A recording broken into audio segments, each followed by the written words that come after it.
The purpose of this video is to describe how to download and install the Bowlscore.com local server on your own computer hardware so you can run Bowlscore.com standalone.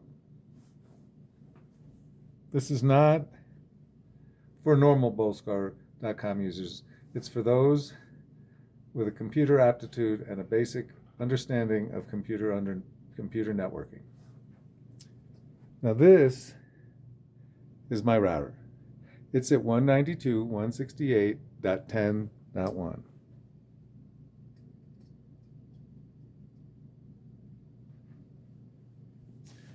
The server, which is an old HP computer running a version of Windows, and you can run, I've built this version on Windows XP so that it should run on any computer that's probably 15 years old with Windows XP or better. Okay, on this the server's been set to 192.168.10.2, and the gateway is that router I just showed you at 192.168.10.1, and we've got Google's DNS. So now I just installed Chrome. So one of the things I like to do, Google makes this a little tricky, is ask me where I'm downloading my files.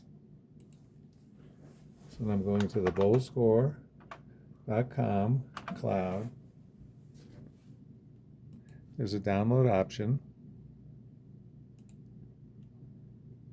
I'm downloading, there's two versions, Boiler or Microsoft, the same program compiled with different compilers. And now I'm going to create a folder on C:, called BOS for Bowlscore.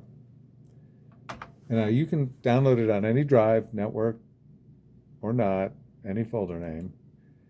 And now we've downloaded Bowlscore.com to that folder, and that's the installation process. Now, I'm going to start up a command prompt.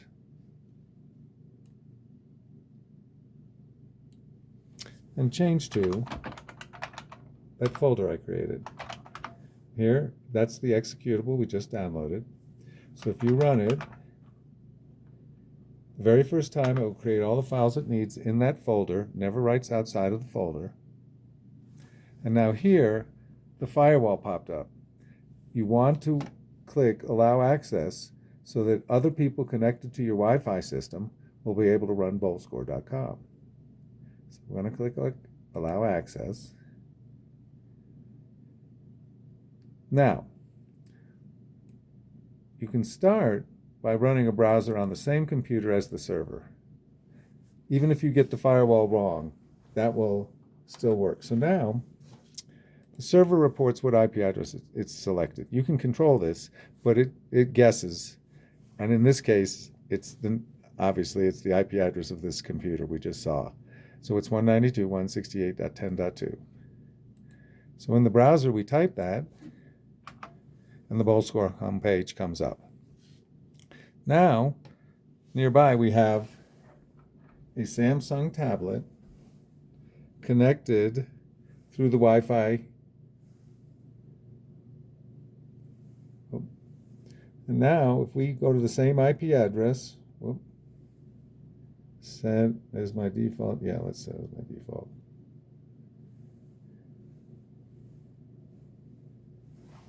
And there it is. And you can see, let me get rid of that.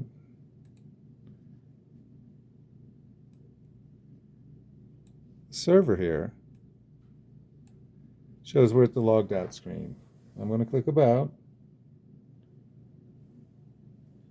Now we went back to that screen. So the server is sending pages to any device that's connected. The server is sending the pages to any device that's connected to the same network and can get to the IP address of the server. So let's say I want to go to the login page. Now, we just installed the system. There's no users in this system. So if I try and log in, it won't let me. Now, over here, and it doesn't matter, these computers, remember, are effectively the same. I can say registered bowlers, download the scores, and now we're at the bowlscore.com cloud.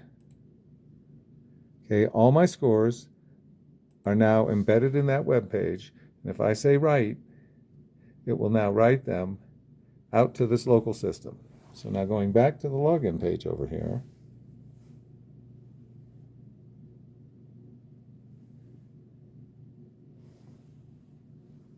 once that other computer's done writing,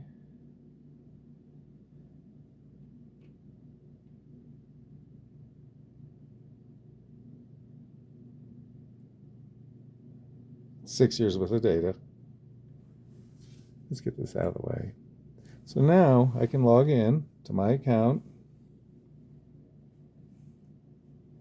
and there's all the data that just came from the cloud that's on that local system. You can see over there at the server here, it's showing what I'm doing. Let's say I go into that league.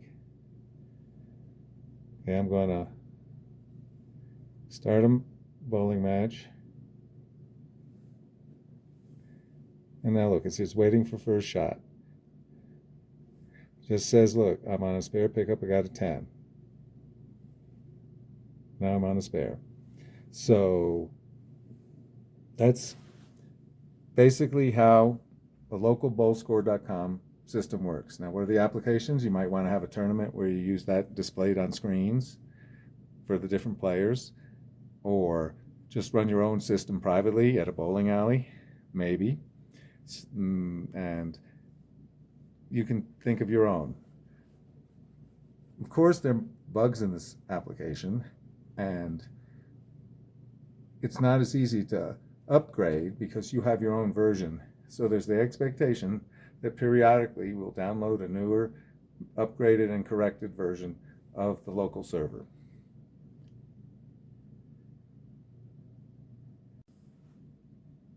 A couple more comments about deploying your own bowlscore.com server.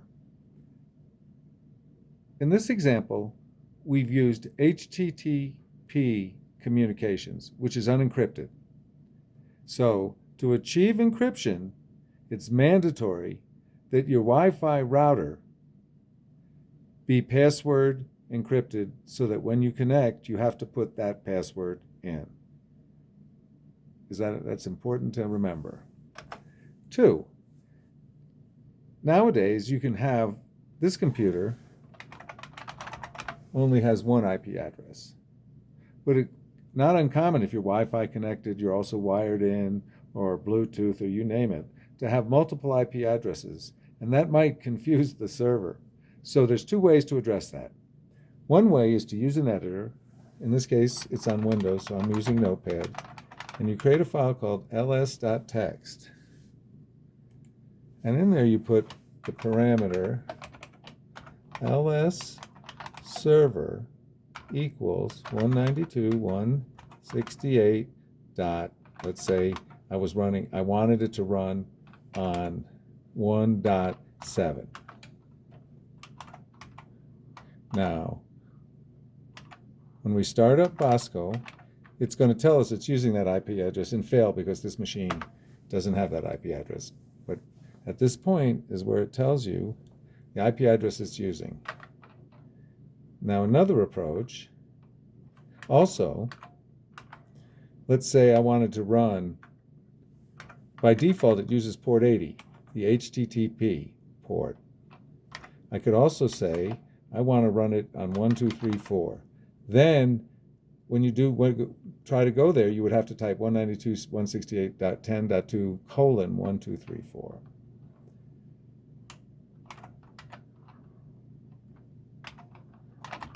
Another approach, and this is usually done for testing, is when you run Bosco, you can say -IP equals 192.1, and I'm just making this one up, same one, and it's going to fail because it's invalid. But if you use a valid IP address for that machine, it will then serve on the IP address specified by the -IP parameter.